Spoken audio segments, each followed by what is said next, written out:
So, what else do we have to talk about? Oh, let us. Oh, I know what you want to talk about. Square Enix. That's absolutely something I want to talk about. Square Enix. The floor is yours. Now for the hour-long segment of Baz gushes over Final Fantasy VII Remake.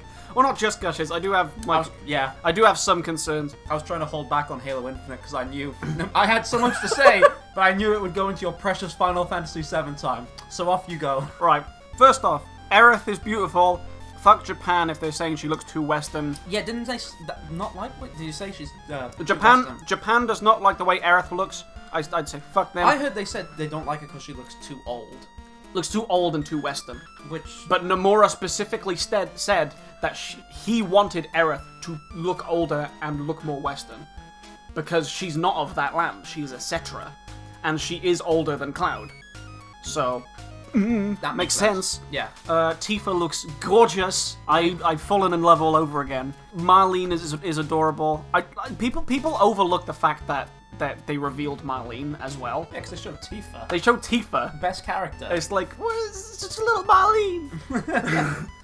Oh, but I think we gotta talk about the one-winged angel in the room. Yeah, I don't know if I'm convinced about Sephiroth's new look. He looks a little young. He looks quite young. He was always pretty effeminate, though. Yeah, but he looks baby-faced. I don't know. Maybe it won't be the fact, because Maybe it's because it's the new graphics and you've never seen a Sephiroth look this. And then again, Advent Children. Yeah, I was about to Advent say. Children, he looked old.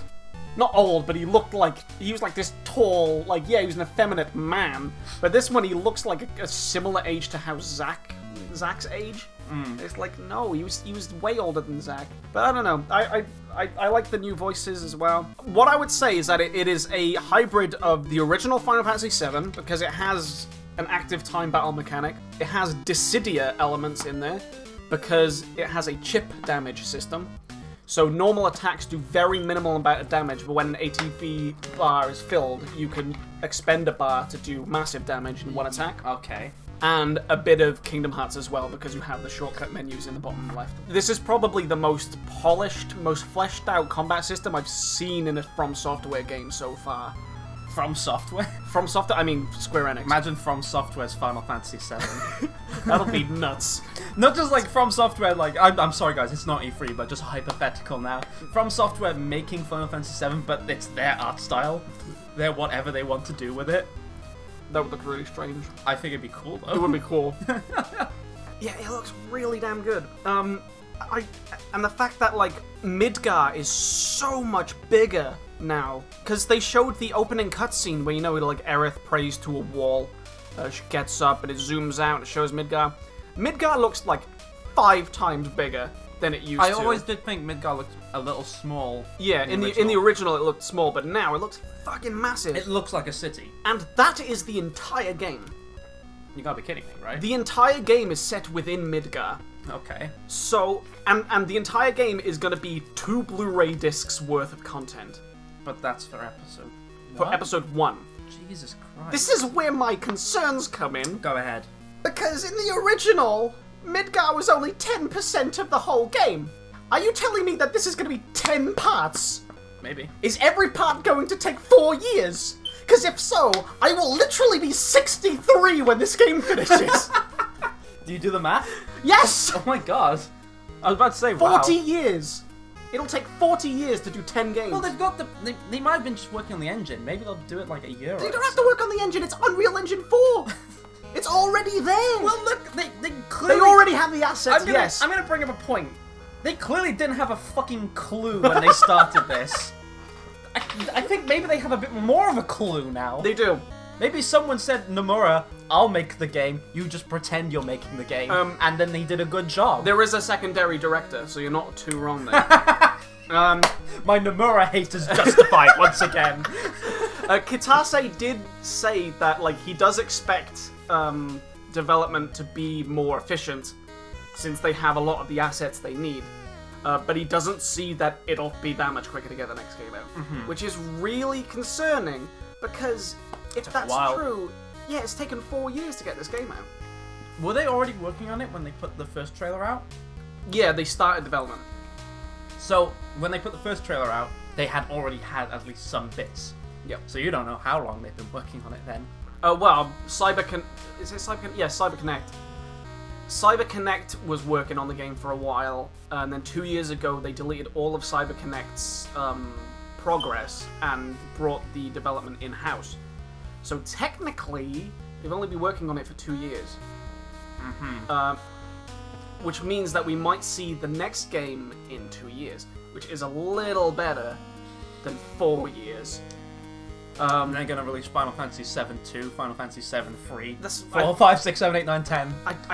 What if they do 10? Final Fantasy VII 10. I think it might be 4. Because if they're doing the entirety of Midgar, because Midgar is a massive, massive area in the original game. All the other areas aren't as big as Midgar. So I think the first game will be Midgar. The second game will be the first continent that you go around in. It will probably end in the spoiler death of Aerith. Didn't you say that was the exact middle of the game? Yeah. Okay. That's why I'm saying this. Oh, yes, 4 episodes, sorry. 4 episodes. In my head, I'm still thinking 10. And then there are 2 more continents after that you explore. And those continents can be split up into 2 separate games, I think. They're going to be massive fucking games, but then again, it's probably going to be cross-platform, and we'll have the PS5 on our hands at that point. Yeah. So, I think it's probably... Oh yeah, I forgot they're releasing this bloody first on PlayStation. Fuck you. I think it's going to be 4 parts. Yeah, but this is where I raise you a point. If it's going to be 4 parts, isn't it way too early to show Sephiroth then? No, because I've already said that they're going to be changing a lot of story beats. Okay, so you think... I think it would make sense to show Sephiroth earlier, especially since he's the main villain. And especially since the each installment's going to be the size of a full AAA game. Yeah, you need to have a villain in your first game. Yeah. In fact, they've already sneakily hinted at the secondary villains that are going to be showing up, called the Watchmen of Fate, which are completely original to the remake. You know when Aerith was grabbed a hold of Cloud, and then all of a sudden they started seeing these ghosts around them? Yeah. That's completely new. I was thinking I don't remember that. That was never a thing.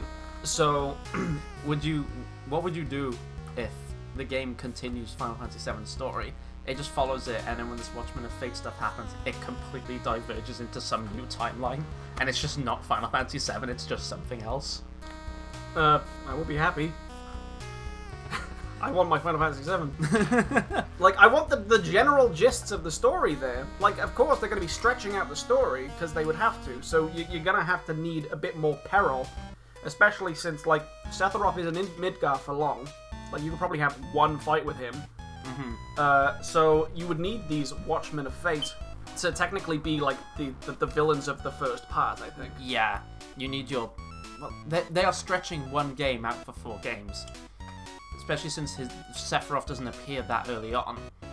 They need to find a way to be like, okay, we need something in here. You can't just, especially in a Final Fantasy game, you could just go around exploring and talking to NPCs and having fun. But it's a Final Fantasy game, and I think most people know Final Fantasies for their heroes and their villains. Especially 7. Imagine going all of 7, the first issue of 7, and not seeing Sephiroth. Yeah. But not having a villain. But we know that we're going to be seeing Sephiroth. Of course. In fact, it's strange because you don't even see Sephiroth in Midgar. That's why I was bringing up earlier. Yeah. He seems to be coming up a bit earlier. Which makes me think, like, are they going to be going into are they going to reveal the Nibelheim incident in the first installment? It looks like that he was standing before a fire, wasn't he? Yeah, but that... And Sephiroth is just known for setting fires. But the area looks like Midgar. It doesn't look like Nibelheim. Nibelheim has, like, cobblestone pavements and stuff. Do you think it's very... Cloud can't remember too much, can he? It could be that his memories are mixed up. It could be that he's slowly remembering Nibelheim. Because that line... Is it Nibelheim? Nibelheim, yeah. Yeah, I was almost said Niflheim. Yeah, that's fine. That's 15, which is also good. The line that Sephiroth says that, like, you have to leave, you have to live, sounds a lot like Zack's line, the last words that Zack says to Cloud. I was about to bring that up, yeah. So I think it could be like Cloud's memories are fucking up and he's remembering, he's getting everyone confused. Or it could just be that Sephiroth is an absolute dick and he's just mocking Cloud. If that's the case, then I hate Sephiroth. Do you think that's within Sephiroth's character? Maybe. I don't know, because they're gonna change it, aren't they? They're gonna be changing everything. When 15 came out, I loved Arden so much. You said, do you prefer Arden or Sephiroth? I said I'm gonna be waiting for this game until I decide. And they've made me wait so long. If I find out they've changed Sephiroth, I'm gonna be so confused. Well, in the original game, Sephiroth was able to like crack a joke and laugh at himself sometimes. Especially in Crisis Core. In Crisis Core, yeah. Well, even in the original, when he goes in the Nibelheim flashbacks, when Cloud first tells the story, it's basically just telling the story of Crisis Core, just with Cloud and Zack swapped out. And in the original, like Sephiroth was just laughing at Cloud being an absolute like dunce, like tripping over his sword and shit.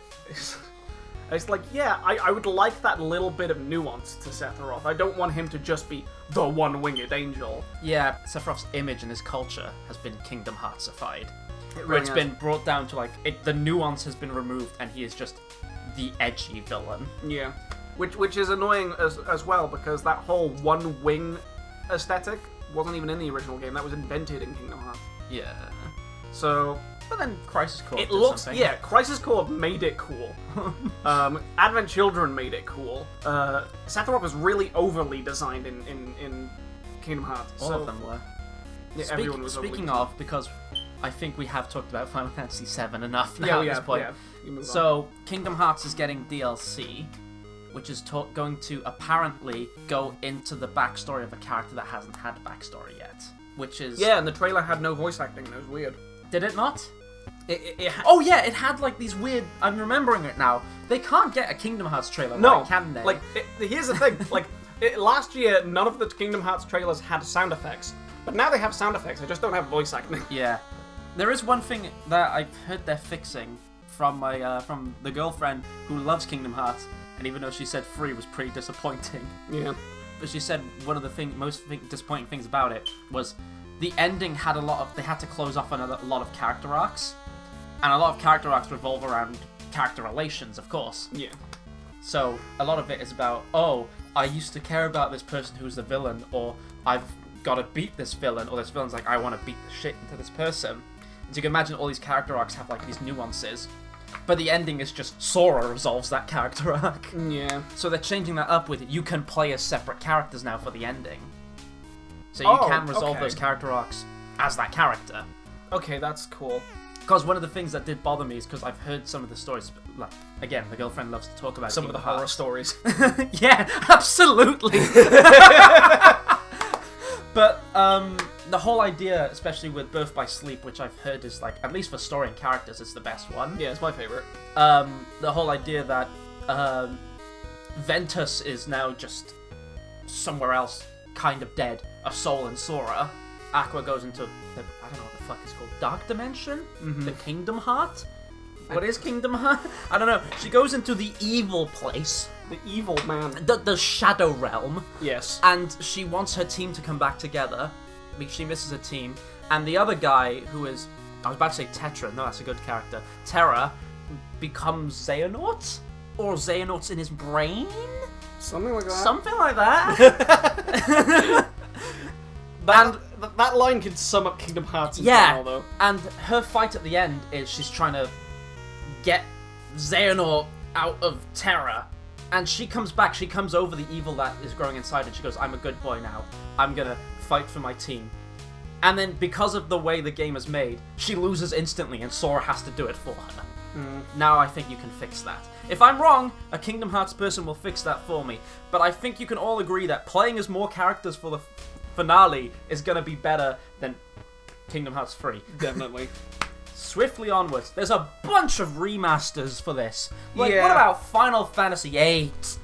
Remastered. No. No? No, actually, since it's on the Switch, I'll probably give it another go. Alright. But I haven't had a good history with Final Fantasy VIII.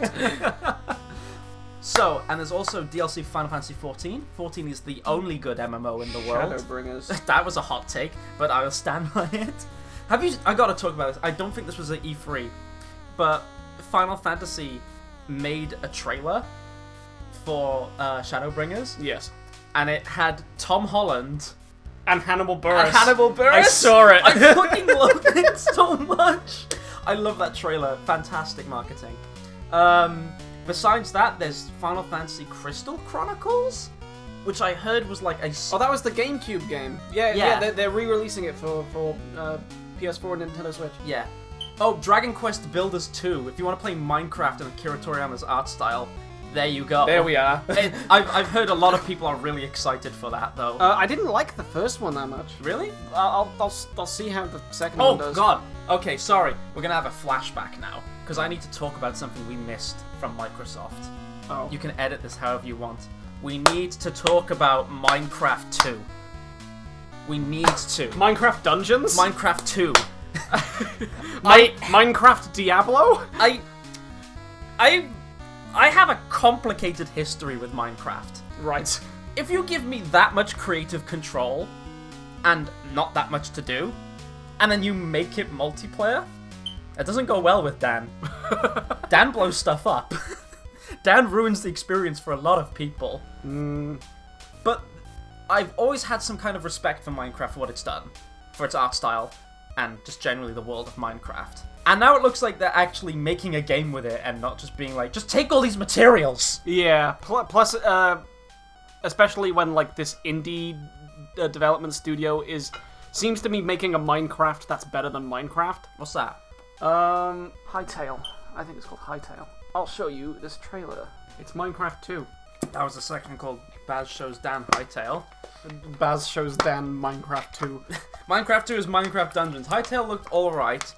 Dungeons I'm actually unironically excited for. I would play. Good. Moving back to Square Enix now. What else have they got? They got Trials of Mana. Oh yeah, the collector of the Mana games. I love the Mana games, but it doesn't have the fucking actual third one that was only released in Japan. So fuck you. I don't care. I think that's it. That's it for Square Enix. No. Oh. I think there was one more Square Enix game I want to talk about at least. The Avengers. Yeah. That was a game I wanted to like, and then it came out, and I'm like, it's so close. It's really close. The thing is, they were like, the designs of the Avengers are so close to the movies that they may have just used the likenesses. That was the thing. I was just like, when Iron Man took his helmet off, and when you could see Tony Stark, I was just like, oh, Robert Downey Jr. doesn't look right there. Yeah. I assumed they were doing a movie game. Yeah. I thought it was a game of the movies, and I'm like, no, this is something else. And I was just like, I understand. Yeah, like Black Widow looks like a bootleg Scarlett Johansson. Yeah, I understand that the movies are popular, and you need to like. Oh, I'm sure there's this mentality that's like people will only pay attention to our game if we make it look like the movies. But they didn't go far enough with that. Because you either make it look unique, or you just use the likenesses. If you make it look off, then people are gonna see it as off. It is off. It's off. It's They said something about the story. They said it's a unique story, and I think the idea is that Captain America dies in the beginning of the game. Yeah. No more Cap, and the Avengers are shut down afterwards. And I was just like, it sounds original. Yeah, no story like this exists. Because it's a story that's slightly twisted from Civil War. Yeah. Well, Captain America was supposed to die in Civil War, and he did die in Civil War. In the comics, yeah. Yeah. It seems like a comic/movie version of Civil War. Yeah. Except without the fighting and more so the legality of the Avengers. And I like the idea that you can collect Avengers, that like you can find them around and be like, join the team, and I'll be like, alright, sure. Yeah. I'm interested in that, but I want to know, like, it's just, I don't think they went far enough or close enough to the movie. Yeah, like Ant-Man at least looks unique. Oh, it just looks like he just looks like his own character. Ant-Man looks like that Square Enix's Ant-Man. Yeah. The rest look like Square Enix trying to be the Marvel Cinematic Universe. But also trying to be unique. I think that's what this really comes down to, is they either should have made an MCU game, or they should have made a balls-to-the-wall comic book game. Yeah. They should have done something crazy like... But they're like awkwardly hanging in the middle of it. It's, yeah, and I guess I might need to see more gameplay to be sold on it. Mm-hmm. And I did see something that did make me go, huh, yeah.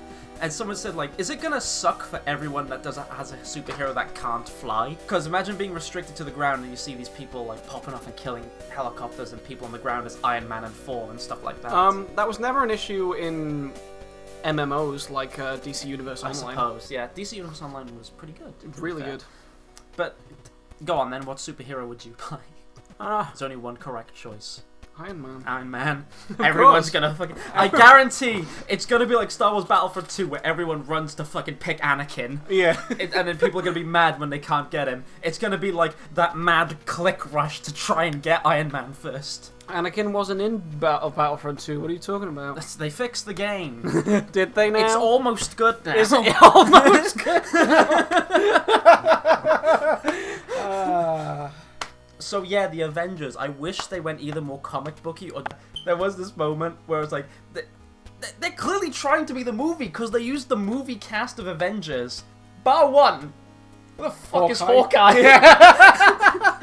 I was like, they're showing all the movie Avengers, all the ones that people love, but there's no Hawkeye. Well, you said it may be around the same time as Civil War. Well, Hawkeye no, it's their own... Civil War. It's based off Civil War. At least it has to be based off the political ramifications of the legality of the Avengers. That's Civil War.